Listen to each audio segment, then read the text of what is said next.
In January of 2012, a police truck parked on a trail in Griffith Park in Los Angeles, California. A member of the K-9 unit opened the door, and a police dog named Indiana Bones jumped out. Indy quickly caught a scent and lead his handler to a mound of dirt just off the path. Indy pawed the dirt and suddenly revealed the top of a plastic bag.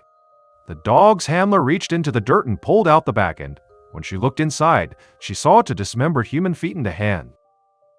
Indy's discovery would launch an investigation that would lead to law detectives into the most insane case they'd ever worked, a case that would involve everything from Mexican drug cartels to a Canadian cannibal. But before we get into that story, if you're a fan of the strange, dark, and mysterious delivered in story format, then you've come to the right podcast.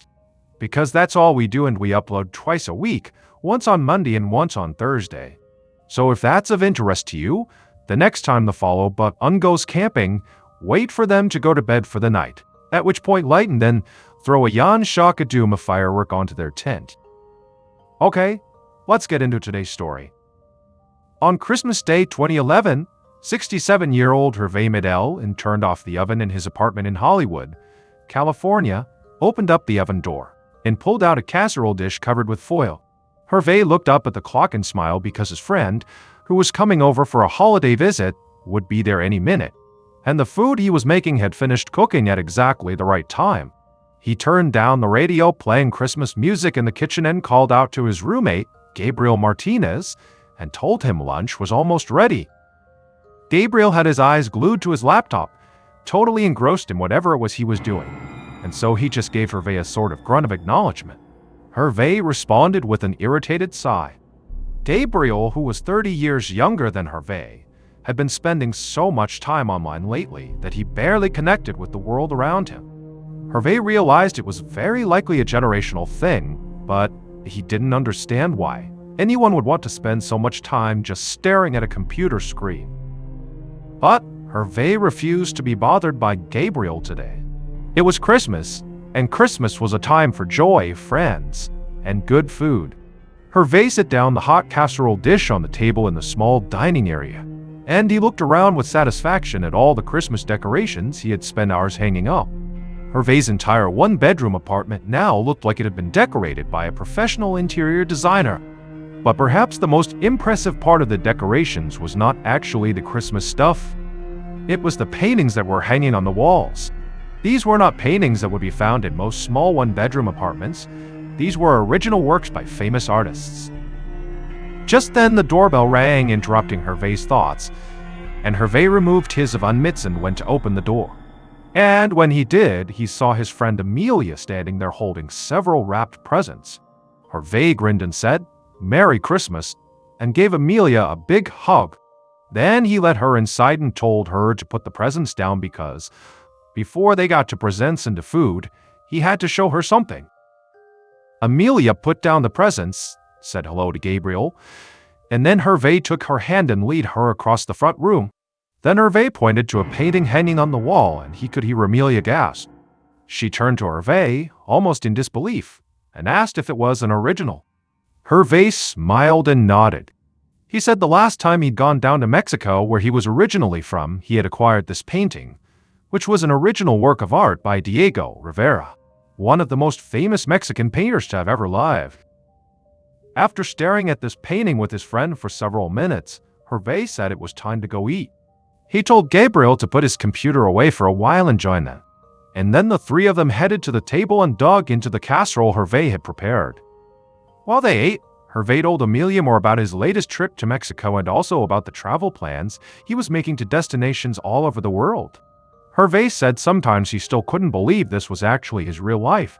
He'd worked so hard from the moment he came to the United States as a young man with the hope that one day he'd be able to do whatever he wanted, and now he felt like he'd accomplished that.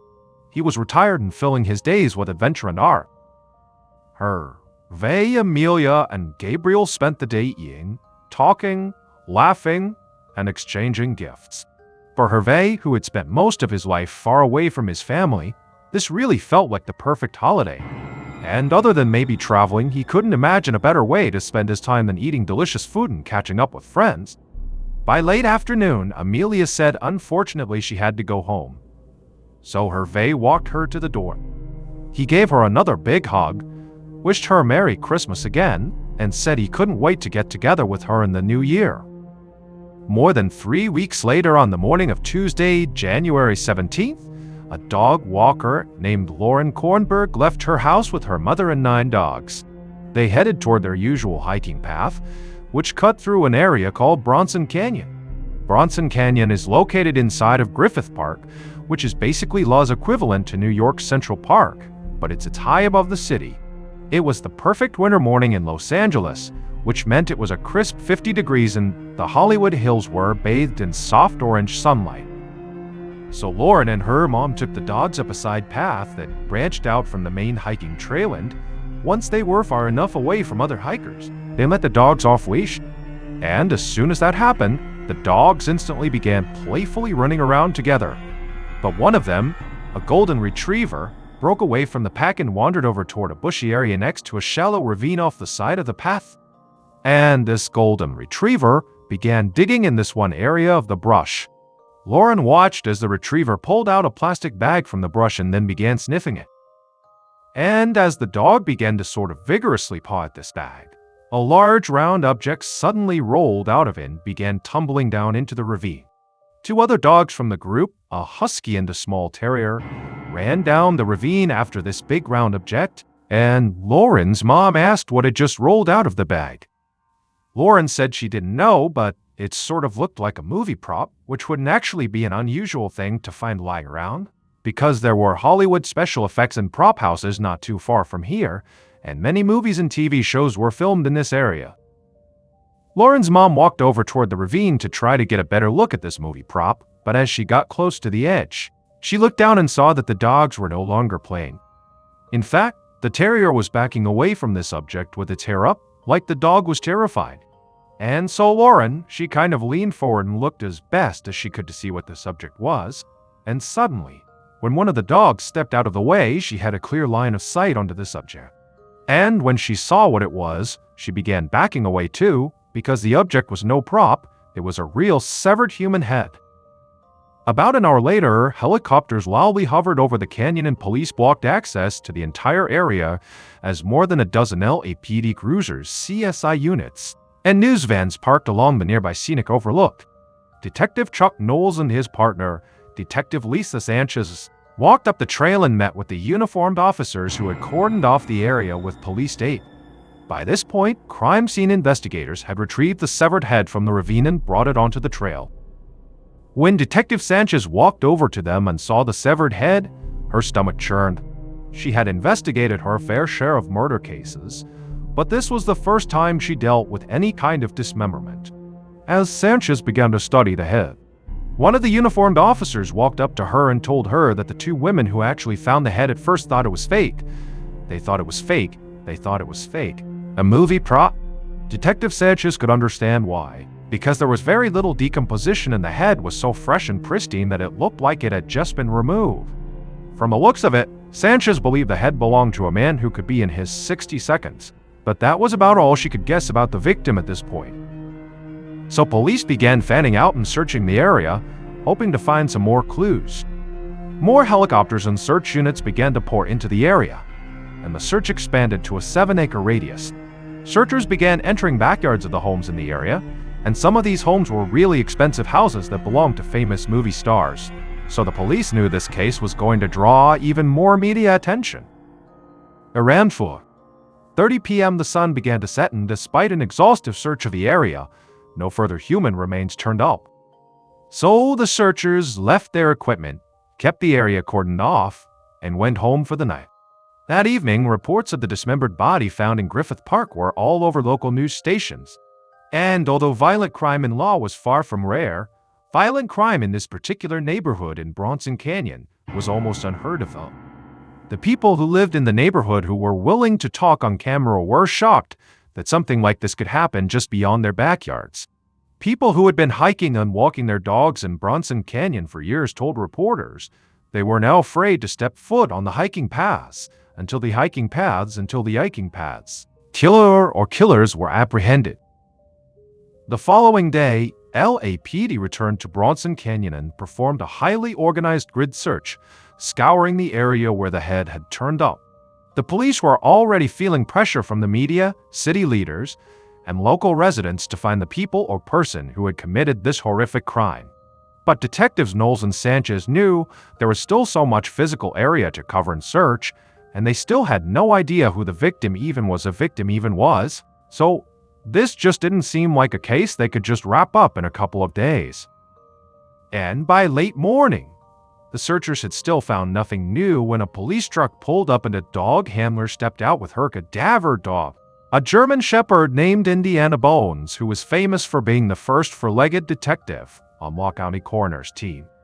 After getting out of the car, Indy's handler began leading the dog up a nearby hill, and almost immediately as they began to walk, Indy pulled the handler in the direction of this nearby dirt mound. The handler walked over to the mound and with a gloved hand began pushing the dirt aside, revealing what looked like a shallow grave. And in this shallow grave was a plastic bag. The handler reached her hands down and carefully cupped them beneath the bag and gently pulled it out of the ground. Then she took a pair of scissors out of her pocket, cut the bag open, and looked inside. And inside, she saw a pair of human feet and a hand.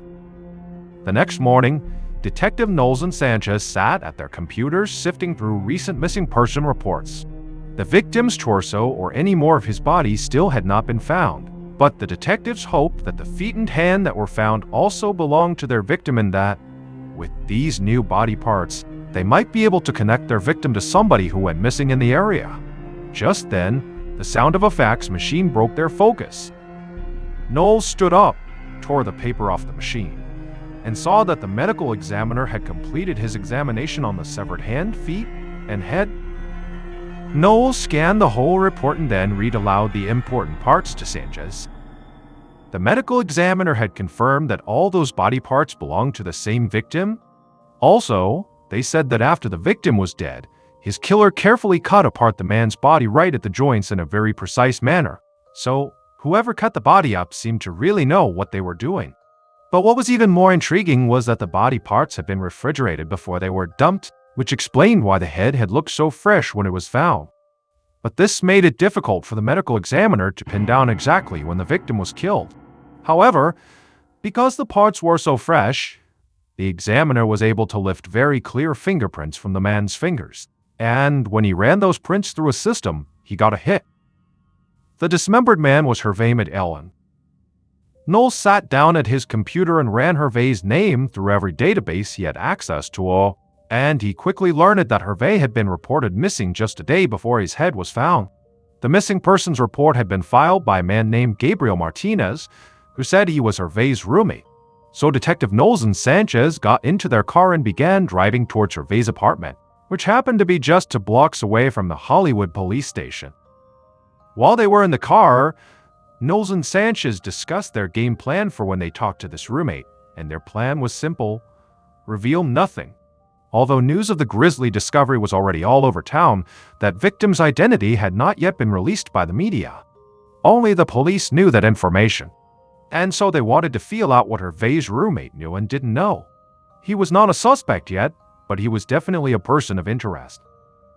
The detectives parked at the curb and walked up to Hervé's building. It was this elegantly plain, narrow building constructed in the 1920s that felt totally vintage and old Hollywood. The detectives walked up the stairs to the 3rd floor to apartment 319 and rang the doorbell.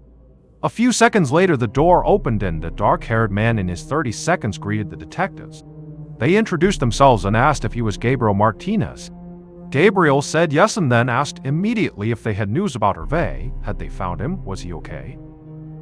The detectives exchanged a quick glance and then Sanchez said they were still investigating Hervé's disappearance and, for now, they just needed to speak to Gabriel to try to help with that case. Gabriel suddenly went from being sort of hopeful to looking pretty concerned, but then told them he was glad to tell them anything they wanted, and he asked them to come inside. Once inside, they all sat down at the table in the small dining area. Detective Knowles asked Gabriel when he'd last seen Hervé, and Gabriel said, not since shortly after Christmas on December 27th. That's when Hervé had gone to Mexico. It was where he grew up and where he still had friends and family. Gabriel said that Hervé traveled internationally a lot and sometimes he would go on these open-ended trips. So Gabriel was not always exactly sure when Hervé was going to come home again. But Hervé had been calling pretty regularly just to check in, and then suddenly the calls stopped. So Gabriel started to get really worried and then eventually filed a missing person report. Detective Sanchez asked Gabriel if he had called or texted Hervé after Hervé stopped calling, just to see if maybe he was staying in Mexico longer. Gabriel said he hadn't, but he explained that Hervé had actually left his cell phone behind at the apartment because he didn't get service in Mexico. Now, Gabriel knew there were ways around that, but he said discussing technology with Hervé was usually a losing cause. Hervé just preferred to use and line an international calling card whenever he was in Mexico. Sanchez asked if there was a record of these calls from Hervé, and Gabriel said yes. And he grabbed his phone and showed the detectives the calls he'd received from Hervé in January. The detectives saw that these calls were from an international calling card number, which meant they didn't actually know who placed those calls, but it did corroborate what Gabriel had told them. The detectives would talk to Gabriel for a bit longer, but the whole time they stuck to their original plan. They didn't reveal anything about Hervé's murder. Back at the station, Detective Knowles and Sanchez went over what they had so far, and they agreed it was not very much, and what little they did didn't quite add up. And it really had to do with this trip to Mexico they had just learned about. Did Hervé really go to Mexico and then get murdered undismembered there? And then, what? His body parts were shipped back to law and dumped in law. Or did Hervé come back from Mexico in one piece and then somehow get intercepted before he got home by somebody who then murdered, dismembered, and dumped him embered? Both these theories just seemed like they were missing something. Like, did Hervé really even go to Mexico? They didn't know. I mean, regardless of what Hervé's roommate, Gabriel, had told them. The detectives thought it actually made a whole lot more sense that somebody would have killed and dismembered Hervé right there in his own apartment and disposed of him in nearby Griffith Park, which certainly made Gabriel seem very suspicious. The following day, which is now 3 days after Hervé's head had been found, the detectives returned to Hervé's apartment. And this time, they showed up with a search warrant, a team of police, and cadaver dogs. Once inside, they let the dogs loose, and the dogs began frantically sniffing around the floorboards, the furniture, and the corners of every room. Meanwhile, Gabriel sat at the table and watched in silence as the investigators practically tore up the tiny one-bedroom apartment. The search team rifled through drawers and closets, they confiscated computers and phones, and they photographed every item inside the apartment. But at the end of the search, they realized they had found absolutely nothing. There was no blood, no hidden torso, no bones, saws, or other dismemberment tools. And so, this apartment just didn't appear to be the place where the murder or dismemberment, or both, took place. As the search team began to leave the apartment, Detectives Knowles and Sanchez sat down at the table with Gabriel. And Gabriel didn't look angry or raise his voice, but he wanted to know, what had changed since they spoke a day earlier that made the detectives feel like they could come into his and Hervé's home and tear it apart like this? Sanchez whispered something to Knowles, and then she finally broke the news to Gabriel. Those body parts that were found in the canyon, that were all over the news, belonged to Hervé. Hervé was deceased, and so now Hervé's death was being investigated as a homicide. Immediately, all the color drained from Gabriel's face. He said he couldn't believe it. This didn't seem real.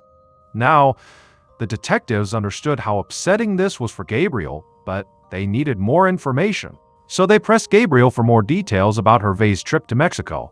And so, for the next half hour, Gabriel, despite being in shock, was cooperative and answered every question, and tried to give detectives any information at all that could be useful. Later that day, the two detectives returned to the station and went into an evidence room where everything collected from Hervé's apartment was laid out on a table. One of the evidence technicians in the room told the detectives that he happened to look at the photos taken of the apartment, and some of the victim's artwork hung on the walls was worth a ton of money. The Diego Rivera painting alone was likely worth hundreds of thousands of dollars. Now, this struck the detectives as being really odd. According to the information Gabriel had provided, and based on what the detectives had learned from their databases, Hervé was a retiree living on a small pension in a small one-bedroom apartment. So how was he also a serious art collector able to acquire paintings that were potentially worth a small fortune? The following day, so now for days after Hervé's head was discovered, a call came through to Knowles' desk. The man on the other end introduced himself as a retired LAPD narcotics detective. And this retired detective said he'd been reading the newspaper that morning and happened to see that the dismembered victim from Griffith Park had been identified. And when he saw the name Hervé McDowell, it immediately rang a bell in. He said back in the early 1990s, when he was investigating a Mexican drug cartel, Hervé's name had come up in the investigation. And in fact, he had interviewed Hervé a couple of times. Knowles kept listening, but right away his mind began to race. A connection to Mexican cartels and drug trafficking could maybe explain how Hervé had enough cash to buy those famous paintings. The retired detective explained that Hervé had worked as a ticket taker for Mexicana Airlines at that time. That airline was believed to have been used for drug smuggling.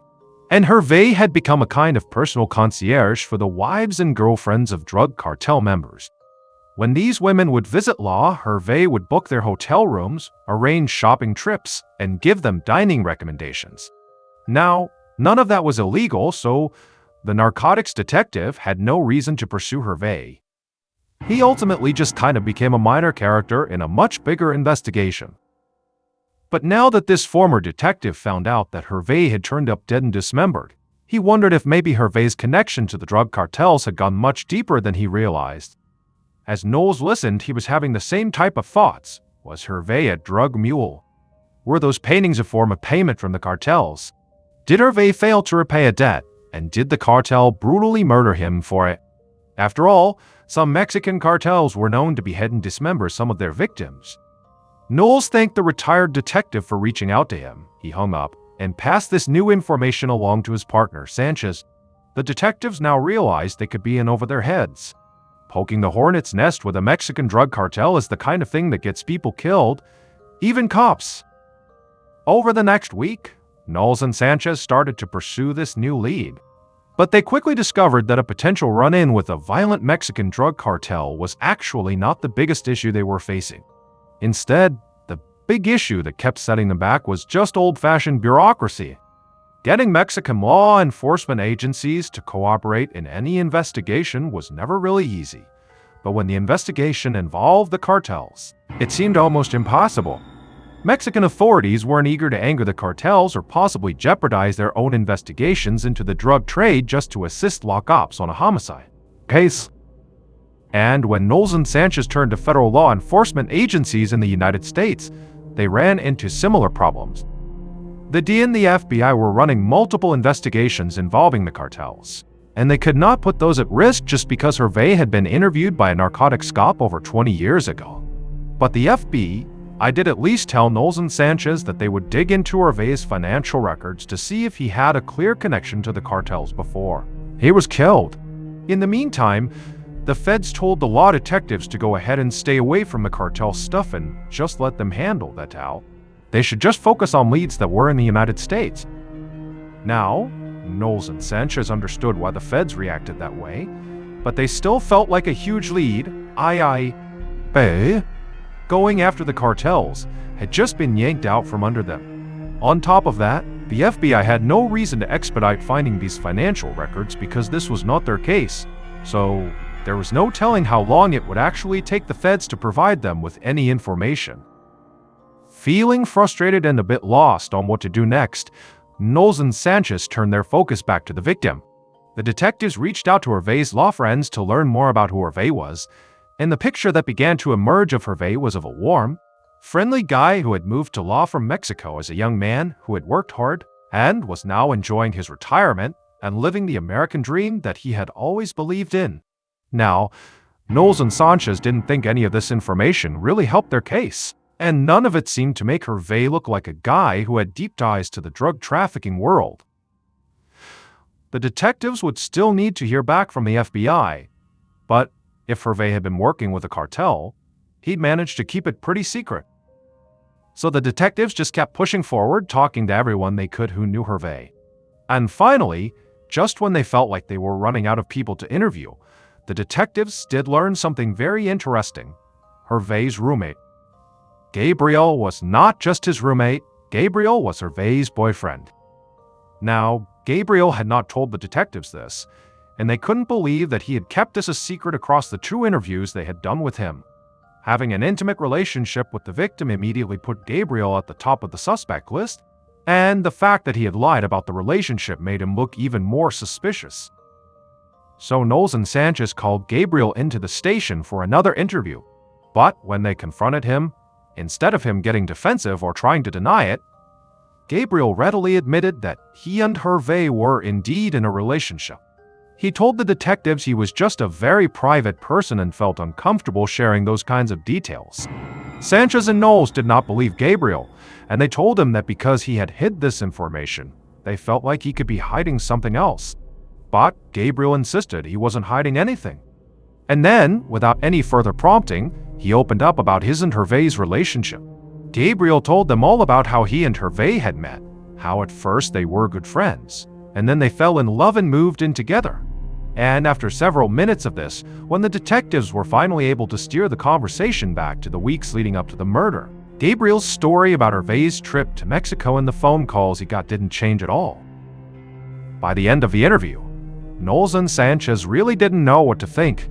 Gabriel had clearly held back information from them about the relationship with Hervé, but when confronted he told them all about it, and then hadn't changed or embellished the story at all from that point forward. And also, they had already searched the apartment and there was no evidence that connected Gabriel to the crime. Not long after this meeting, things only seemed to get worse for the 2 detectives. The FBI came back to them and told them that, after doing some digging, they found that Hervé's financial records did not show any connection to any drug cartels, or any other known criminals for that matter. Now, they still couldn't completely rule out the cartel's involvement in this murder, but for now at least, this lead felt like a dead end. By mid-April, so 3 months after Hervé's head had been found, the LAPD finally released Hervé's remains to his family so they could have a proper funeral. Knowles and Sanchez couldn't help but feel like they had let Hervé and his family down. They were no closer to finding the killer or killers than they had been on day 1 of the investigation. And in the weeks following the funeral, Knowles and Sanchez started to get assigned new cases that required immediate action. Hervé's murder was slowly becoming a cold case. Until one day in June, so now 5 months, after Hervé's head had been found, Detective Knowles' phone rang, and he had one of the most bizarre conversations he'd had in all his time working in homicide. The caller introduced himself as an investigator with the Royal Canadian Mounted Police. For a second, Knowles thought somebody might be prank calling him, because it was not every day a law detective gets a call from a Canadian Mountie. But the Mountie quickly told Knowles that he'd been made aware of the case from back in January with the severed head and limbs. And the Mountie said they had actually just had a very similar case up in Quebec. A video had been uploaded to the internet that showed this naked man tied to a bed and another individual dressed all in black repeatedly stabbing him with an ice pick. And then, once the man was dead, the killer dismembered the body before sexually abusing the body and cannibalizing some parts of it. And as if that wasn't brutal enough, the killer then sent other parts of the body to members of Canadian Parliament in several different elementary schools. Detective Knowles just sat there on the phone in silence. I mean, this was a totally brutal and horrible story, but he couldn't see any real connection to Hervé's murder, aside from both victims having been dismembered. But the Mountie continued and said they had actually already arrested this internet killer, and this man, who was a Canadian citizen named Luca Magnotta, was obsessed with Hollywood. He had recently lived in Los Angeles, not far from where Hervé lived, where he acted in porn movies and worked as a male escort before going back to Canada. But the big thing, the real reason the Mountie had called Knowles in the first place, was that while Luca was living in Los Angeles, he kept a blog in which he wrote about his exploits. And one of the things he wrote about was the dismembered body found in Bronson Canyon, Hervé's bodies. After the call with the Mountie, Knowles quickly met with Sanchez, and the detectives decided the first thing they needed to do was figure out exactly when Luca had been in the United States to see if maybe he could have actually crossed paths with Hervé in late December or January, the time they believed Hervé was killed. They reached out to the agencies in the US and Canada that maintain customs data, and they were able to find out when Luca actually crossed the border into the US and when he went back into Canada. Then they dug into Hervé's customs data to try to nail down the exact time he traveled to Mexico and different when he came back to the States, in order to see if he and Luca had been in law at the same time. But while they were looking into this, they discovered something that totally shocked them and made them rethink everything about this investigation. They came to realize that the reason the case had stalled out was because they had been operating under a false assumption the whole time. And after making this huge discovery, Knowles and Sanchez believed they had finally cracked the case. Based on all the evidence gathered throughout the investigation, the following is a reconstruction of what police believe happened to Hervé Medellin. At around 3:00 a.m. on December 27, 2011, the killer crept through Hervé's apartment to the bedroom. The door was cracked open and the killer looked in and saw Hervé sleeping inside. The killer threw the door open, rushed the bed, and jumped on top of him. Hervé immediately woke up and began yelling as the killer tried to cup their hands over Hervé's mouth to muffle his screams. Hervé kept fighting back, but the killer wrapped their hands around his throat and began to squeeze. Hervé continued to yell, so the killer squeezed harder and harder. And after about 5 minutes of this, Hervé stopped struggling. His face was blue and his eyes were empty. He was dead. The killer remained in Hervé's apartment and, a bit later that morning, they opened up Gabriel's computer and did a search. They pulled up an article titled "Butchering the Human Carcass for Consumption." This article provided detailed instructions on how to dismember a human body for the purpose of cooking and consuming it. Once the killer felt like they had a clear understanding of what to do, they went back to Hervé's bedroom and used a saw they had recently purchased to separate Hervé's head and limbs from his body. The killer then refrigerated those body parts for 3 weeks, but for reasons no one fully understands, the killer never actually consumed any of it. There was no cannibalism, despite clearly there being some level of interest based on that search that was done on Gabriel's computer on the night of the murder. And so, 3 weeks after the murder, the killer walked through Bronson Canyon in the dark with Hervé's body parts and dug shallow graves at various spots and buried them.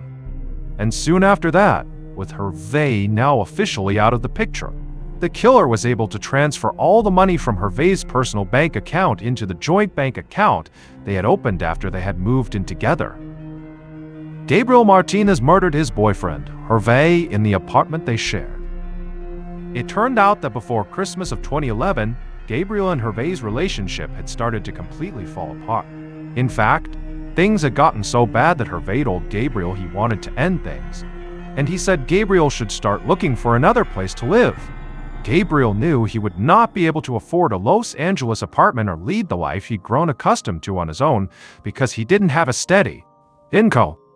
He had become financially dependent on Hervé, and so, in his desperation, he had decided to kill Hervé and steal his money. On Christmas Day, when Hervé's friend Amelia came over, Gabriel sat on the couch with his laptop, Googling what tools to use to cut up a human body. Being Hervé's significant other and failing to disclose their relationship to police had made Gabriel a leading suspect early on. But police had found no clear evidence pointing to Gabriel or anyone else, so the case had gone cold. But it was the customs data that detectives obtained while following the lead on the Canadian internet killer, Luca Magnotta, that helped lead them back to Gabriel. Customs data showed that Luca had been in Canada at the time Hervé went missing, which ruled Luca out as the killer. But, more importantly, this customs data made it clear that Hervé had never actually traveled or even booked a flight to Mexico at any time in late December or January.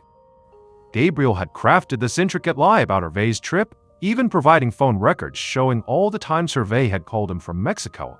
But once investigators knew Gabriel was lying, they dug deeper into his phone records and discovered the calls had actually come from Hervé's friends, who were calling Gabriel from Mexico, but they were doing so to find out why they had suddenly stopped hearing from Hervé.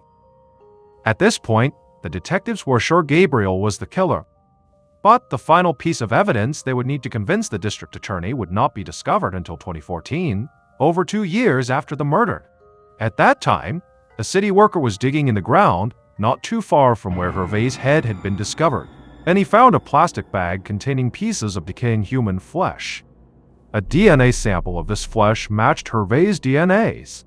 But it was actually the bag itself that sealed Hervé's case, because this was a very specific type of bag. One that was used to protect and transport expensive paintings.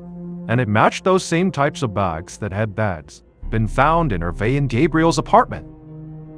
Los Angeles detectives tracked Gabriel down in San Antonio, Texas, where he had married a wealthy woman who was supporting him. And with the help of local police, they arrested him. Gabriel was eventually found guilty of murder and sentenced to 25 years to life in prison. Today's podcast will feature 3 stories that will make you wonder how many monsters you may have encountered in your life without even knowing it. The audio from all 3 of these stories has been pulled from our main YouTube channel and has been remastered for today's episode. The links to the original YouTube videos are in the description. The first story you'll hear is called Stumble, and it's about a series of pictures that led police down a rabbit hole. The second story you'll hear is called Psychopath, and it's about an evil person who makes a horrifying decision. And the third and final story you'll hear is called The Pier, and it's about a couple who stumbles upon their worst nightmare on a beach. But before we get into today's stories, if you're a fan of the strange, dark, and mysterious delivered in story format, then you've come to the right podcast. Because that's all we do, and we upload twice a week, once on Monday and once on Thursday. So if that's of interest to you, please offer to install brand new hardwood floors in the Follow Button's house.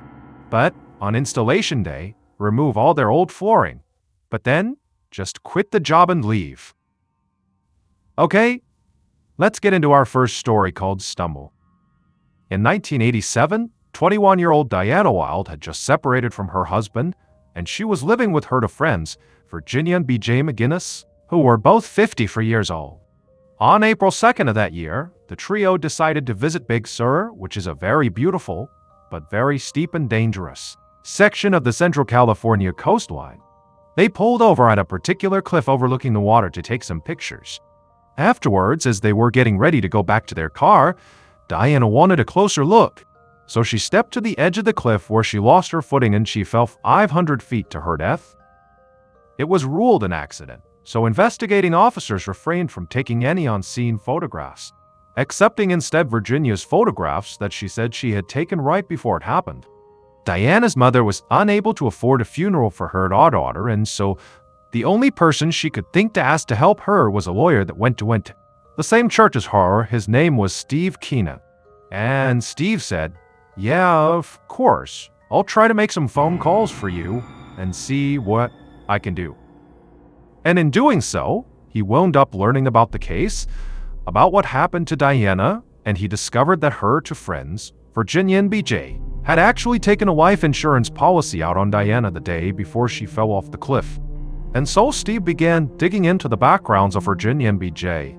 And he discovered that Virginia had a history of being around a high number of accidental deaths and suspicious fires, and that she had cashed in a whole bunch of life insurance policies. So, all of a sudden, Diana's death did not look accidental.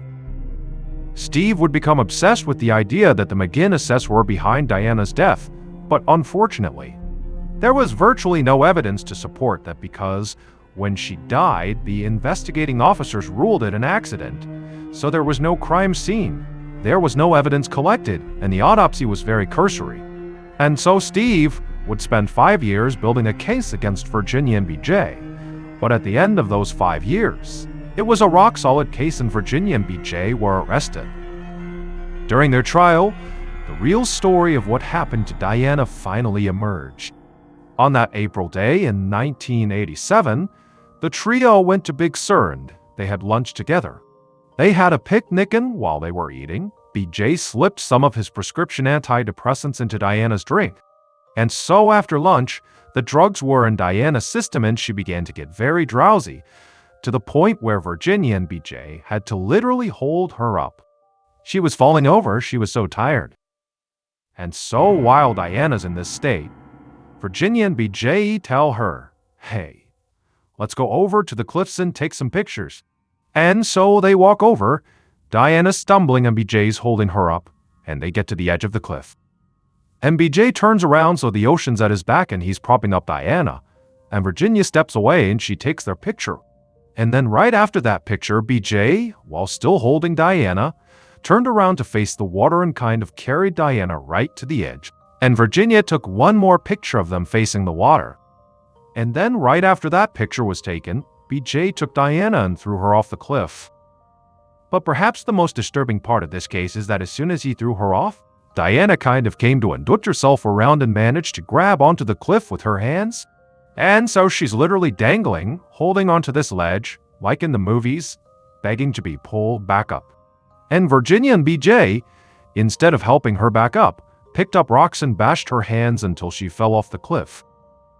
Ultimately, it would be these last two pictures that Virginia took that got her and BJ convicted of killing Diana. Because these pictures clearly showed Diana was impaired to the earlier pictures on the camera roll. And the only reason these pictures existed is because Virginia wanted a trophy from the killing, because she was actually an uncaught serial killer that went around killing people and cashing in their life insurance policies.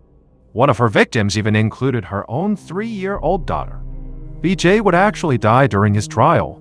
As for Virginia, she was found guilty and sent to jail for life. Our next story is called Psychopath. In 2008, 28-year-old Chris Smith was an up-and-coming star in the lead generation business. Lead generation is not a flashy business. Basically, you create these ads that are designed to generically help people with things like lowering their mortgage payments or reducing their credit card debt. And in these ads, you leave behind a 1-800 number for anybody interested to call. And the people that do call, their information is taken down, and then the lead generator, the person who made that ad, they sell that information to mortgage brokers and debt consolidators and anybody else that wants access to that lead. Chris's ability to create these really compelling ads and get people to call said number was so good that it caught the attention of another up-and-comer in the lead generation space, a man by the name of Ed Sheen. Ed worked for a lead generation company called LG Tech in Southern California, and Ed wound up hiring Chris to come onto their team as a consultant. Right away, Chris and Ed totally hit it off despite being very different people. Chris was a surfer bro who wore flip-flops and t-shirts every day and never went to college. Ed was a very sharply dressed, college-educated father of 3 who went to church every Sunday. But where they overlapped was their shared desire to become fabulously wealthy. After working together for a little while, at LG Tech and doing quite well for themselves, they realized they could actually make a lot more money if they left LG Tech and formed their own lead generation business. And so, in early 2009, they did just that. They left LG Tech and they formed a new company called 800 Exchange, and right away it took off, generating millions and millions of dollars in revenue, 80% of which was profit. During this incredible time, Chris used some of his money to buy a brand new Range Rover and a beautiful condo in Laguna Beach, and he fell in love with this beautiful ballet dancer named Erica. By and large, Chris seemed to be putting his roots down and really building a life for himself. As for Ed, despite his squeaky clean outward appearance as being this all-star family man and father, he was using his cash to party and gamble in Las Vegas. When Ed was at LG Tech, he would regularly go to Las Vegas to generate business, and while he was there, he developed a gambling addiction. When he and Chris formed 800 Exchange, Ed continued to go to Las Vegas to drum up business. It was something he was good at. But when he and Chris started making money hand over fist, his gambling addiction grew tenfold and he went completely off the rails. Ed was spending so much money in Las Vegas, sometimes up to 6 figures an hour, that one of the main casinos there would fly him in their private jet out to Las Vegas and they would put him in their very best suite, fully comped. It's unclear how aware Chris was of Ed's crazy spending habits, because Chris rarely went to Las Vegas with Ed. The men were living their respective dreams until October of that year when Ed was charged with embezzlement. Their former employer, LG Tech, had alleged that Ed had siphoned off about $2.5 million from their business to fund his wild Las Vegas lifestyle. Ed told Chris these allegations were totally false, but Chris was shaken. He was worried that if he didn't do something about this, Ed could potentially embezzle money from 800 Exchange. And so Chris went out and got a lawyer to begin protecting himself from his business partner. Over the following few months, and Chris attempted to run 800 exchange before Ed's trial date. But it was just too difficult because the trust had been totally destroyed by these allegations. And in May of 2010, Ed was convicted of felony embezzlement. In order to avoid jail time, Ed had taken a deal that meant he would need to pay roughly $800,000 of restitution to Algitech. But Ed did not have $800,000. The only way he could make this payment would be if 800 Exchange, the business, fronted the money. But in order to do that, he would need Chris to sign off that he was okay with that, because he owned half of the business. When Ed approached Chris said, "No, I'm not signing that. I'm worried you're gonna take advantage of me too." But after a couple of weeks of talking to his lawyer, Chris finally told Ed that he was ready to meet up with him and come to some sort of agreement. And so, on June 4th, the two men met up at the 800 Exchange office, and Chris decided to just sell his portion of the business to Ed for about $1 million. And then Ed can do whatever he needs to do with the business account to pay down his debts. Despite how crazy this situation was, Chris actually felt like this was kind of a win for him. He got a $1 million payday, and now he wanted to go out and celebrate. And so, a couple of days after this meeting with Ed, Chris emails his family and says he's going to go on a 3-week vacation to South America and just go surfing the whole time. He's chartered this 45-foot yacht, he's hired a captain, he's hired a cook. It's going to be this dream vacation. He also regretted to inform them that he had broken it off with his girlfriend Erica, but he had a new girlfriend who would be coming with him on this vacation, and she was a former Playboy playmate named Tiffany. His family was really surprised to hear the news about Erica because they really believed they were going to get married. But the trip itself was not really out of character. Chris had always said for the longest time that once he made it big and had millions of dollars in cash, he would just sail off into the Pacific and go surfing and just be off the grid and live his life in peace. And now he finally had a chance to do that. And so his family said, "Have fun, stay safe, and we'll see you when you get back." But 3 weeks went by and Chris did not return to his condo. Instead, he mailed his family again and just told them he was having this great time, that this was the best trip he could have asked for, and that instead of coming home, he was just going to keep sailing around the world and enjoying this time that he is disconnected from society. And again, his family said, "Okay, have a good time, stay safe, and we'll see you when we see you when we see you." But over the following weeks and months that Chris extended this vacation, his emails took a dark turn. Chris started to act depressed and he alluded to taking drugs. And then at one point, he talked about doing the unthinkable, referencing harming himself. His parents were very concerned and told him he should come back home or, at the very least, they should arrange to meet up somewhere. But every time they said this, Chris would just suddenly change the tone of his email and seem really upbeat and cheerful and sad. "Oh no, I'm actually just fine and I just need some time to myself." Finally, in December of 2010, so 6 months after Chris has gone on this vacation, he reaches out to his brother, Paul, and asks him if he'll come to Costa Rica the following February to go surfing with him. Paul was excited and said he would go. And he and the rest of his family breathed a collective sigh of relief that now one of their family members would get to see Chris and actually check in on here. Shortly after this email exchange, Chris told his family that he was headed off into the Congo to sell some gold coins to a trader who was prepared to buy them at a 30% markup, and Chris was really excited about it. After this, there were no more emails. The family was concerned that this gold buyer potentially had kidnapped or hurt Chris, but Chris was going long periods of time between his emails to family. And so they figured, you know what? Paul's trip to Costa Rica, where he's going to meet up with Chris, is coming right up with Chris. So let's hold off doing anything drastic until then. But when February of 2011 rolled around and it was time for Paul to fly out to Costa Rica to meet up with Chris, before Paul left, he called the hotel in Costa Rica to confirm the reservations Chris had supposedly made, and the hotel said, "We've never heard of Chris Smith. There are no reservations under his name." And so Paul tried to contact Chris, but to no avail. And so Paul told his family about it, and they decided it was best for Paul not to go to Costa Rica because probably Chris wasn't there.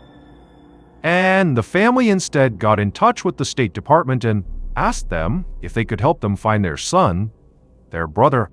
And right away, the State Department discovered Chris's passport had never left the United States.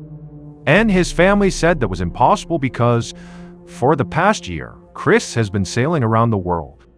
But the State Department said, this is what we got. So Chris's dad, who used to be a cop, drove out to California to speak to Ed, who was the last person to see Chris before he left on this vacation. And Deb would say he has no idea where Chris's is.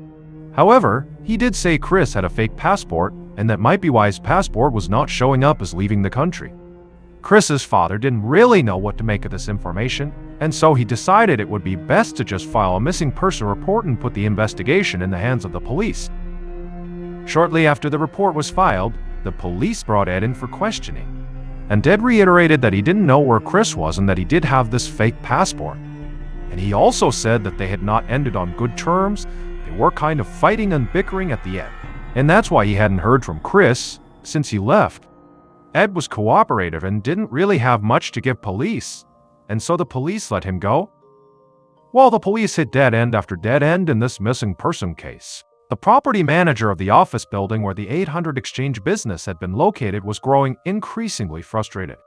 Shortly after Chris had sold his portion of the business to Ed and then gone on this vacation, Ed had moved 800 Exchange from that office building to another, and Ed had not paid his final rent, which was $40,000. And this property manager had repeatedly tried to get in touch with Ed, but Ed was totally blowing him off. One day, the property manager was griping about Ed and his delinquent payment to another tenant in the office building, a guy by the name of Joe Elu, who just happened to be a private investigator. And during this discussion, the manager was saying that not only had Ed not made this payment, but he had also been recently questioned by police about his missing business partner who was still missing. And so Joe is immediately intrigued by this, and he says to the manager, it sounds like Ed is a pretty shady guy. Would it be possible for me to just poke my head around their old space now that it's vacant? Because you never know. There could be something in there. And so the manager said that was fine. He opened the door to the old 800 Exchange space.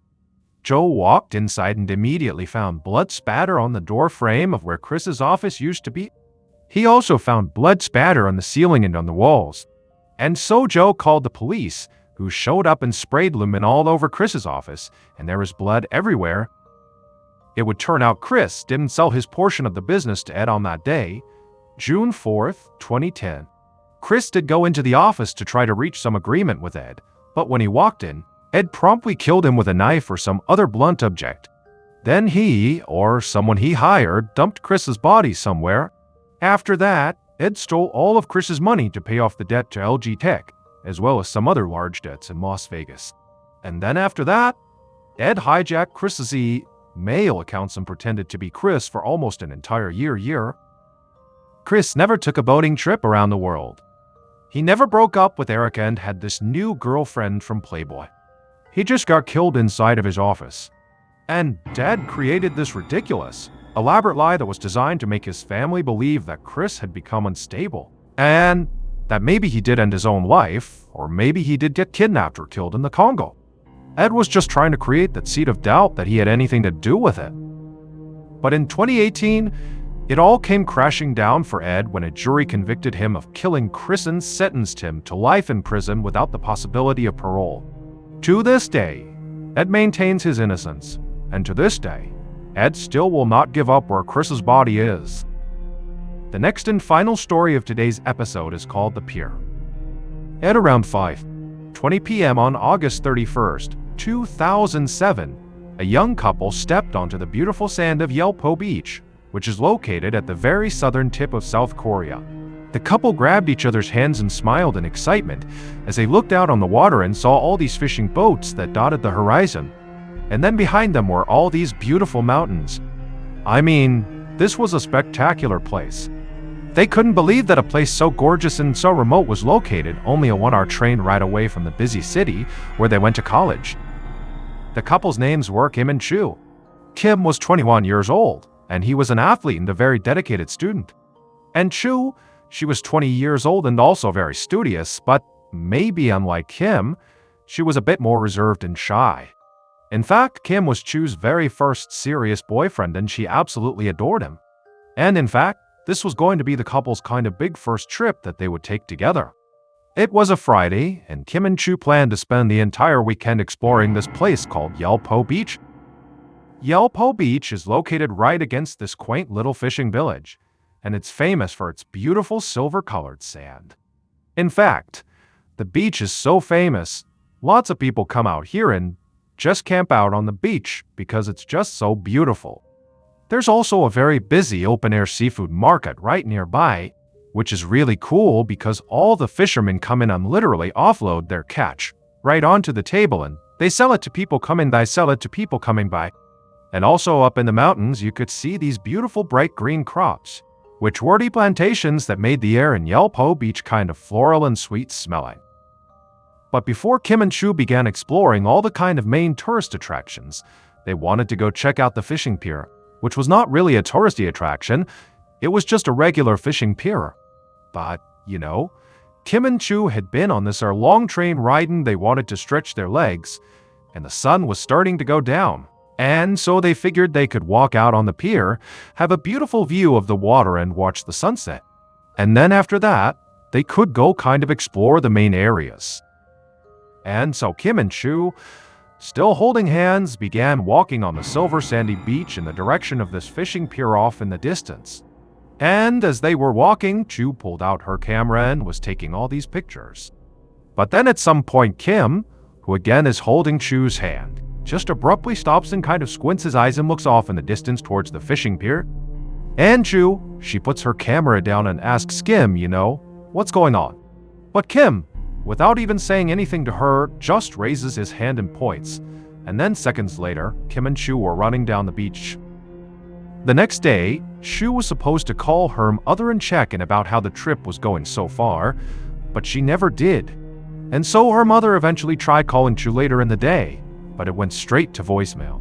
And then also when Chu's mother called Kim, Kim was also not answering his phone. And so by the end of this day, when Kim and Chu's parents had not heard from their child, they did not wait for any more information. This was so uncharacteristic of Kim and Chu, who were always good about checking in and letting their family know what they were doing now, that the parents just immediately went to the police and filed missing person reports. The police would launch an investigation very quickly, but they didn't have much to go on. All they knew was two adults were not answering their phone, but that was it. And so they started by trying to locate Kim and Chu's phones, but neither phone was giving off a signal, so they couldn't find them. And so next, the police went to Yelpo Beach and began talking to people who were there on the day that Kim and Chu were, to ask them if they had noticed anything funny, if they had seen the couple. Did you notice them fighting? Were they talking to anyone unusual? I mean, anything. But nobody remembered anything out of the ordinary.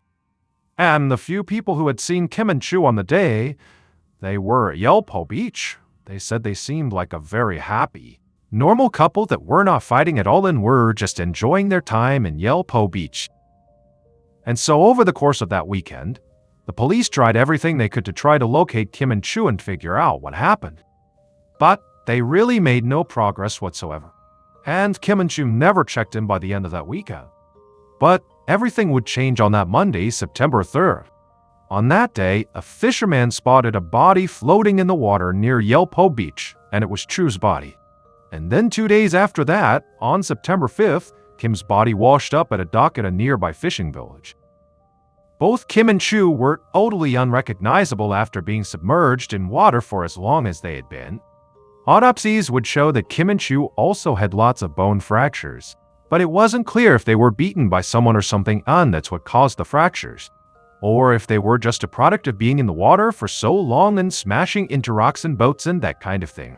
But the police thought, this looks like there could be foul play involved, Maybe they were murdered. And so the police went back and began scouring all the footage from all the cameras at Yelpo Beach to see if maybe they could find some clip that would show what happened to this couple. And eventually, one of the detectives who was looking through all this footage found something really interesting.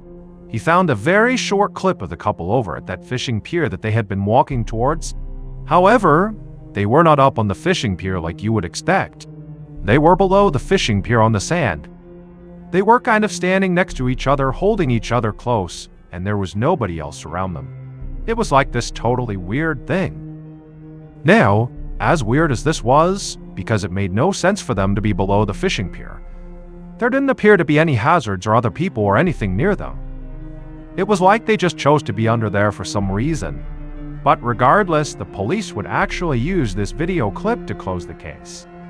The police would say that, based on this clip, it appears that this was the final moment of the couple, underneath this pier. And then something happened, either an accident, they might have fallen in the water or something and they drowned, or maybe, no. This couple elected to take their lives together. And while Kim and Chu's families vehemently disagreed with the police assessment, there was nothing they could do. The case was now closed. Nobody was trying to figure out what happened to Kim and Chu. That is, until 4 weeks later, on September 26, 2007, when some more bodies, 2 young women, washed up on shore right around the same area where Kim and Chu had been.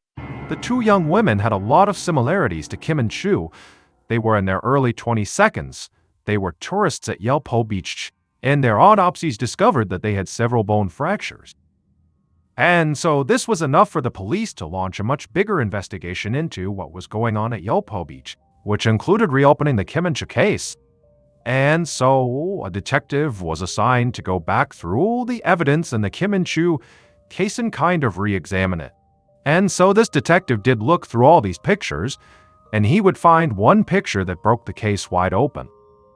Back on the night that Kim and Chu were at Yelpo Beach and they began walking towards the fishing pier, Kim had abruptly stopped and raised his finger and pointed at something. And then seconds later, he and Chu were running in that direction. Well, what Kim had spotted was a fisherman who was standing below the fishing pier, and he was very obviously making his way over to his fishing boat to go back out on the water. And Kim just felt like it would be really cool to go ask that fisherman if they could join him and go out on the water with him on his fishing boat to get a view of Yelpo Beach that way. And Chu, when she heard this idea, thought it was a great idea, and the 2 of them ran to the pier to try to catch this fisherman before he took off. And so, that was why there was footage of the couple standing underneath the fishing pier. They were actually talking to this fisherman who could not be seen in frame. The fisherman was a 70-year-old man named Wu Junhuan, and he made his living selling octopus. And at first, when Kim and Chu approached Wu and asked to go with him on his boat, he said, "No, I don't want you to come with me." But Kim and Chu seemed really desperate to go out with him, and finally he relented and said, "Okay, you can tag along." Wu was very thin and short, but he had been working on fishing boats since he was a child, and so, despite his appearance of being this kind of small, frail guy, he was actually really physically strong. And despite Wu's kind of harmless-seeming exterior inside, Wu was a very, very disturbed person. The reason Wu did not want to bring Kim and Chu with him out on this boat is he knew he would have an urge that he would not be able to control. But when they kept begging him over and over again to go with him, he finally just accepted that this was going to happen. He allowed them on his boat, he brought them out onto the water, and sure enough, he would act on those urges. Once Wu's boat was out on the water, far away from the beach, he immediately pushed Kim overboard. And so Kim falls into the water, and then Wu grabbed this long metal grappling hook and began beating Kim in the water on his face, his arms, his hands, as Kim desperately tried to climb back in the boat, and eventually Wu literally beat Kim to death. And at the same time, Chu was on this boat watching this happening. And so, after her boyfriend has been beaten to death, Wu turns on Chu and does the same thing to her. He chucks her overboard and beats her until she dies from the grappling hook. And then afterward, Wu just got back behind the wheel, put it back to shore, and sold his octopus like nothing had happened. And Wu very likely would have gotten away with these first murders, except for weeks later. It just so happened that 2 more tourists, those 2 young women, just happened to ask Wu the same question, "Can we go out with you on your boat?" And he would kill them the same way he killed Kim and Chu. Except one of those 2 young women, while they were out on the water in his boat before they were attacked, she sensed something was wrong. and she sent a text message saying she was in trouble on a boat. And when the police found these two women's bodies and found that text message, they immediately searched the registry that listed all the boats that had been out on the water near Yelpo Beach that day. And because it was a holiday, there was nobody out on the water except for one boat, and that boat was Wu's boat. And this is where that photo the detective found on Chu's camera roll when finally somebody looked through the photos. That's where that photo comes into play. The last picture that Chu took is of Wu. Wu is right in front of her. He's piloting the boat out into the open ocean, and Chu just took a picture of him, not knowing what was actually happening, that this guy was driving her out to her death. Ultimately, Wu would be convicted of the murders, even though he didn't really offer up any clear explanation as to why he killed these people. He just kind of acted on these urges, so to speak. And he would be sentenced to death, and he would become the oldest death row inmate in South Korea.